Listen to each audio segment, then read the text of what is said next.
Hi friends, Zoe here, and welcome to another episode of Ask Zoe. So today's question comes from Aisha, and Aisha wants to know, how do you stay consistent and motivated in university? So Aisha does well in university, but she was just curious as to what my approach was. So yeah, let's get started. So I'm no longer in university or college, but when I was, first things first, I found it extremely beneficial to stay organized.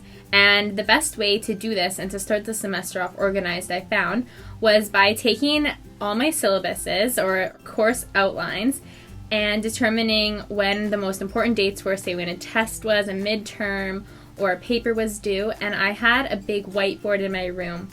And I would write down the class, I would write down what was due, and the date beside it. Having this in my room was something that I was looking at every single day, and it helped me keep on my mind when these things were due and what I need to be thinking about. So for example, if it was a history paper that I knew was on popular culture, that I knew that history paper was due a month and a half from now, so I'd start thinking about topics that I felt like writing about or keeping that in mind while I was in the class, and I found that to be very beneficial. It also feels amazing when you have your projects done, your tests done, and you get to physically cross things off and see as the semester goes down the list of all your red lines or whatever they may be through things because they're finished. It's very rewarding to see hard work completed and have the semester looking shorter and shorter and shorter as the days go on.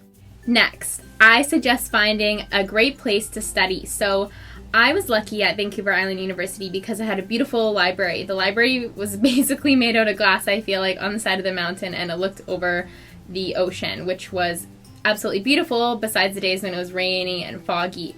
I also really like to go to Starbucks to do my studying because, let's face it, when you're at home, you can find a million excuses as to why you shouldn't be doing your homework or shouldn't be studying or writing your paper. So for example, you know what? I should probably do my laundry. I could clean that windowsill over there. I also recommend having a study buddy. So having a study buddy per class, or if you're in a series of classes with someone, it's great to have a person to meet up with at the library or meet up with at somebody else's place to study. When you guys can bounce ideas off of each other and help each other understand concepts and topics better, I find that this is very beneficial. So for example, I remember my friend Blake, we would meet up at the library and we would study for physiology or biomechanics, whatever it was, and we could just toss ideas off of each other. He could explain concepts that I didn't understand and I would do the same for him, and yeah, we ended up doing pretty well. It's great when you can help somebody and they help you. When you are kind of teaching something that you understand quite well, it just ingrains it into your mind. So I found that to be great. So this next tip actually can be a little bit hard to determine, and that is which studying technique works best for you. So I probably didn't realize which technique works best for me until maybe my final year of university. So throughout university, I do the standard things like flashcards. But the problem with flashcards for me was that I would write a question and of course the answer on the other side, and before I was really positive about my answer, I would flip the card over and I might have been wrong, and I found that I'd have a yes pile of things I knew, a maybe pile, and things that I didn't know.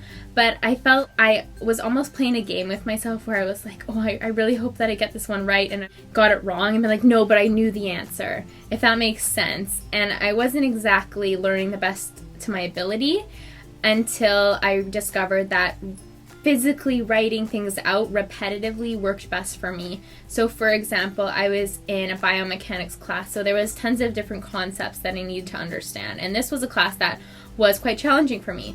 So I found that by writing out the formulas and writing out the concepts over and over and over again, repeatedly after each other, it helped me ingrain them into my mind. So as almost like muscle memory. So I would be writing out the definition of something and I would just know how to complete the sentence because I'd written it out that many times. There are so many different ways of studying, and I know there's got to be so many other resources on YouTube or in articles of what works best for you. Maybe it's re-listening to things, maybe it's just reading notes, or maybe it's highlighting in your textbook.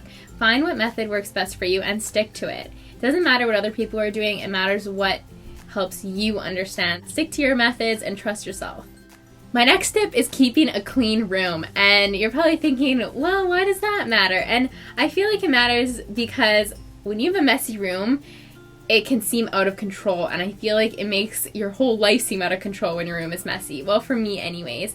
And after a long day at school or a long day of studying, the last thing you want to come home to is a crumply bed and clothing and whatnot all over the floor. So to keep a clean room, I feel like it will really help you to keep a clean, clear mind and keep you focused on your studies. My next tip is to always have something to look forward to. Sometimes you can feel so drowned in the semester and you're just hoping that better days are going to come, especially if it's a rainy season. And I found that by having this app called Countdown on my phone, I would put in all the special little important dates. So for example, maybe I had a dinner to look forward to one night, or a school event to look forward to, or the last day of the semester, or the day of my last exam even. I would put all these into a Countdown app, and then I would be able to see on a daily basis that I had great things to look forward to. So even though I was studying for a very difficult final, I knew that there was sunshine on the other side of it, and that was always a great reminder. Next, eating healthy and exercising. I know it can seem very difficult because you're spending hours and hours studying and working away on projects, but if you can keep fueling your body with healthy foods, it will work wonders for you. And if you can make the time in for exercise, try and wake up early to do that.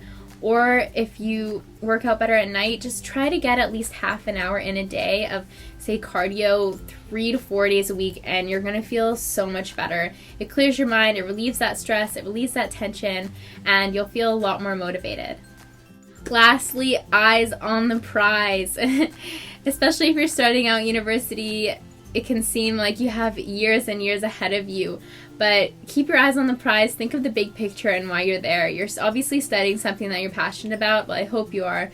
And if you can just focus on that and focus on getting through and enjoying the little things while you're there, you're going to have a great time and you're going to build memories while you're at it. So eyes on the prize, you can do this. And yeah, I hope this video helped you, Aisha, and I hope this video helped anyone else watching it too. If you do have any other questions, please leave them below and hashtag Ask Zoey, and I will be more than happy to answer them for you. Have a great day. Bye!